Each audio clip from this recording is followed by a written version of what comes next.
औज़ुबिल्लाहिमिनश्शैतानिर्रजीम बिस्मिल्लाहिर्रहमानिर्रहीम अल्लाहुम्मा फ़क़्हिना फ़िद्दीन अल्लाहुम्मा हासिबनी हिसाबन यसीरा रब्बी ज़िदनी इल्मा अल्लाहुम्मा इन्ना नस्अलुका इल्मन नाफ़िअन व अमलन मुतक़ब्बलन व रिज़्क़न तय्यबा। अस्सलामु अलैकुम व रहमतुल्लाहि व बरकातुहू। अल्हम्दुलिल्लाह, अल्लाह पाक की तौफ़ीक़ से हम सूरह अराफ़ पढ़ रहे थे और आज के लेक्चर में हम आयत नंबर 8 देखेंगे। तो सबसे पहले देख लेते हैं आयत का तर्जुमा। बिस्मिल्लाहिर्रहमानिर्रहीम। और इस रोज़ वज़न भी बरहक है, फिर किस शख्स का पलड़ा भारी होगा, सो ऐसे लोग कामयाब होंगे। सुभान अल्लाह। असल में यहाँ पे हमें ये पता चला कि वज़न जो है ना वो लाजमी हो गए, वज़न बरहक है, यानी कि हम इस भूल चूक में ना रहें। पता नहीं हम जो कर रहे हैं वो दिन आना भी है या नहीं, या पता नहीं हिसाब किताब होना भी है कि नहीं, इस भूल चूक में ना रहें, क्योंकि ये ईमान का हिस्सा है। जैसे कि हदीस भी है ना कि कोई ईमान लाए अल्लाह पर, रसूल पर, किताबों पर, फरिश्तों पर, जन्नत और जहन्नुम पर और मीज़ान पर और मौत के बाद ज़िंदा होने पर और तकदीर के अच्छा और बुरा होने पर। इस हदीस में आप देख सकते हैं कि मीज़ान की भी बात की गई, यानी जिस दिन वज़न होगा, जिस दिन ईमान को तोला जाएगा, ये हमें यहाँ से पता चलता है कि वज़न बरहक है। तो एक दिन हज़रत आयशा रो रही थी, उन्हें आग याद आ गई और वो रोने लग पड़ी। तो हज़रत मोहम्मद सल्लल्लाहु अलैहि वसल्लम ने पूछा, है आयशा तुम क्यों रो रही हो? उन्होंने कहा कि मुझे आग याद आ गई और मैं इसलिए रो रही हूँ। तो क्या अल्लाह के हुज़ूर आप मुझे याद रखेंगे उस दिन? तो हुज़ूर पाक ने फरमाया, ए आयशा 3 जगह ऐसी हैं जहाँ कोई किसी को याद नहीं रखेगा। एक वो मीज़ान के पास, हत्ता कि किसी को पता ना चल जाए उसका वज़न हल्का है या भारी है। दूसरी वो जगह कि नामा अमाल वसूल किया जाए, हत्ता कि पता ना चल जाए कि उसकी राइट हैंड में मिला है, लेफ़्ट हैंड में मिला है, या उसको पीठ पीछे से मिले। और तीसरी पुल सिरात पर जब तक कि कोई उसको पार ना कर ले। अल्लाह अकबर। आप देखें ये कितना बदहवासी का वक्त है कि हर कोई सबको भूल जाएगा, किसी को कोई याद नहीं आएगा। ये देखिए ये नबी अपना हाल बता रहे हैं, तो हम सब का क्या हाल होगा उस दिन।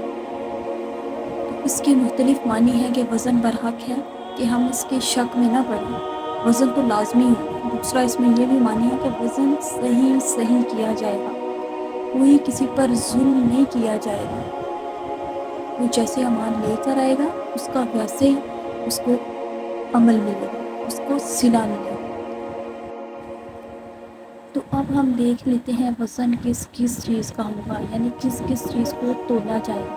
वज़न नीयतों का होगा, अमल का होगा, बातों का होगा, कौल का होगा। आप देख लें हर चीज़ का वज़न होगा। जैसा कि हुज़ूर पाक ने फरमाया भी था कि 2 कौमें ऐसे हैं जो ज़ुबान से अल्लाह कहने में बहुत आसान है और ये मीज़ान पर बहुत भारी है। सुभान अल्लाहि व बिहम्दिही सुभान अल्लाहिल अज़ीम। तो इससे हमें ये पता चला कि अक़वाल का भी वज़न होगा, जो बातें करते हैं हर चीज़ का वज़न होगा। और इसमें ये मीनिंग भी है कि वज़न सिर्फ हक़ का होगा, यानी इसका मतलब है कि नेकियों का सिर्फ वज़न तोला जाएगा, यानी बुराइयों का कोई वज़न नहीं होगा। और जिसके पलड़े भारी हो जाएंगे वही असल कामयाब हो जाएगा। और मुफस्सिरीन ने डिफरेंट मीनिंग्स और डिफरेंट बातें इस बारे में बताई हैं, जैसे कि हर एक का इम्तहान उसकी इस्तिताअत के मुताबिक होता है। इसी तरह उस दिन जब अपने अमाल लेकर आएंगे, हर एक के अमाल का वज़न भी उसके हालात, उसकी नीयत, इन चीज़ों को देख कर किया जाए, क्योंकि हर एक का मेरिट डिफरेंट है, हर एक के हालात, वाक़यात, सिचुएशन सब कुछ डिफरेंट है। तो हम ये मुकाबला ना करें किसी से कि मैं तो बहुत ज़्यादा कर रही हूँ या कर रहा हूँ, बिल्कुल भी नहीं कर रहा। नहीं, हमें नहीं पता उसके हालात वाक़यात क्या हैं और उसका मेरिट क्या है और हमारा मेरिट क्या है। असल में देखिए एक इंसान वो है जो इतनी मुश्किलात के साथ ज़िंदगी गुजारता रहा है और फिर अमल करता रहा है, और एक वो इंसान है जिसके पास नेमतें, आसाइशें, सब कुछ बहुत ज़्यादा था और उससे एक्सपेक्टेशन ज़्यादा है। ठीक है, वो इंसान जिसके पास नेमतें, सेहत, तवानाई, हर चीज़ ज़्यादा है ना, उसका मेरिट ज़्यादा है, उसका इम्तहान ज़्यादा है, उससे ज़्यादा पूछ-गछ है। ठीक है, और एक वो इंसान जो इतनी मुश्किल से अपनी ज़िंदगी गुजार रहा है और अमल करने की कोशिश कर रहा है, हक़ पर चल रहा है, اس کا میرٹ اس کے حالات کے مطابق اور کم ہوگا، اور کوئی جتنی عیش میں ہے اس کا میرٹ اس حساب سے اتنا زیادہ ہے، ٹھیک ہے؟ تو ہم کسی سے کمپیئر نہ کریں اپنے آپ کو، ہمیں نہیں پتہ اس کے حالات واقعات کیا ہیں اور اس کا کیا میرٹ ہے، کس مطابق اس کا حساب ہوگا۔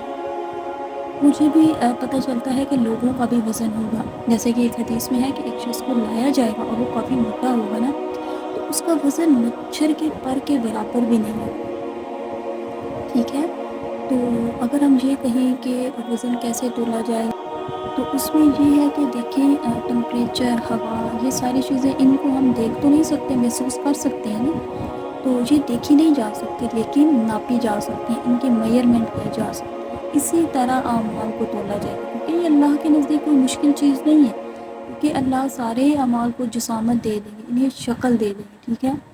جیسے کہ فرمایا بھی جاتا ہے نا کہ سورۃ بقرہ اور سورۃ آل عمران یہ دونوں صاحبانی یا دو آدمیوں یا دو پرندوں کی جھنڈ کی شکل میں آئیں گے یا دو بادلوں کی صورت میں، اس لیے ان صورتوں کو کوشش کیا کرے کہ روزانہ ضرور کچھ نہ کچھ اس میں سے پالیں۔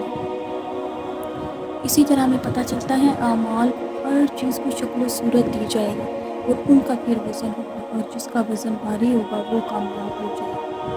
تو جس طرح یہ بھی ہے نا کہ قبر میں مومن کے پاس ایک خوشبودار خوبصورت نوجوان آئے گا، یہ بھی ہمیں حدیث سے پتہ چلتا ہے، تو وہ آدمی پوچھے گا کہ تم کون ہو، تو وہ کہے گا کہ میں تمہارے نیک اعمال ہوں، ٹھیک ہے؟ اور اسی طرح برے شخص کے پاس بھی ایک خوفناک اور بدبودار شکل میں انسان اس کی قبر میں ہوگا۔ تو ہمیں پتہ چلا کہ عمل کا بھی وزن ہوگا، انسانوں کا بھی وزن ہوگا اور نامہ اعمال کا بھی وزن ہوگا، یعنی ان کو بھی تولا جائے گا۔ جیسے کہ کہتے ہیں نا کہ قیامت کے دن ایک شخص کے 99 رجسٹر لائے جائیں گے، اور وہ بہت بڑے بڑے رجسٹر ہوں گے، وہ گناہوں کے بھرے ہوں گے، تو وہ تو کہے گا جب اسے دیکھے گا تو کہے گا کہ آج تو میں نہیں بچ سکتا، لیکن کہے گا کہ ایک تمہارا اچھا عمل ہے، تو وہ پرچی لائی جائے گی، تو وہ سوچے گا اس پرچی سے میرا کیا ہونا ہے، میرے جتنے گناہ ہیں، تو اس پر لکھا ہوگا لا الہ الا اللہ، اور جب اس کو میزان پہ رکھا جائے گا تو وہ پلڑا بھاری ہو جائے گا اور وہ کامیاب ہو جائے گا۔ آپ دیکھیں کتنا وزنی یہ کلام ہے، جیسا کہ یہ فرمایا جاتا ہے کہ حقوق العباد میں سب سے اچھا جو اخلاق ہے یہ ہمارا سب سے بھاری ہے، ٹھیک ہے؟ حقوق العباد میں اچھا اخلاق سب سے بھاری ہے، اور حقوق اللہ میں کلمہ شہادت سب سے بھاری ہے۔ یہ تھی اس آیت کی کچھ تفسیر، تو آپ دیکھیں کہ اس روز وزن پر حق ہونا ہے، اور جس شخص کے وزن بھاری ہو جائیں گے اور وہی لوگ کامیاب ہو جائیں گے۔ جیسا کہ ہمیں پتہ چل گیا کہ ہر چیز کو، ہر عمل کو جو انسان کی شکل دے دی جائے گی، ہمارے عمل کو وہ اس شکل میں آئیں گے، اور جس کے پھر وہ اعمال جب تولے جائیں گے وہ بھاری ہو جائیں گے تو وہی لوگ کامیاب ہو جائیں گے۔ اللہ تعالیٰ سے دعا ہے کہ اللہ تعالیٰ ہمیں قرآن پاک پر عمل کرنے والا بنا دے اور اپنی زندگیوں کو ہم قرآن کے مطابق گزار سکے، اور اس دن کی وحشتوں سے ہمیں محفوظ رکھے، اور اس دن ہمارے پلڑے بھی بھاری ہو جائے اور ہم لوگ کامیاب انسانوں میں شامل ہو جائیں۔ سبحانک اللہم و بحمدک، نشہد ان لا الہ الا انت، نستغفرک و نتوب الیک۔ السلام علیکم ورحمۃ اللہ وبرکاتہ۔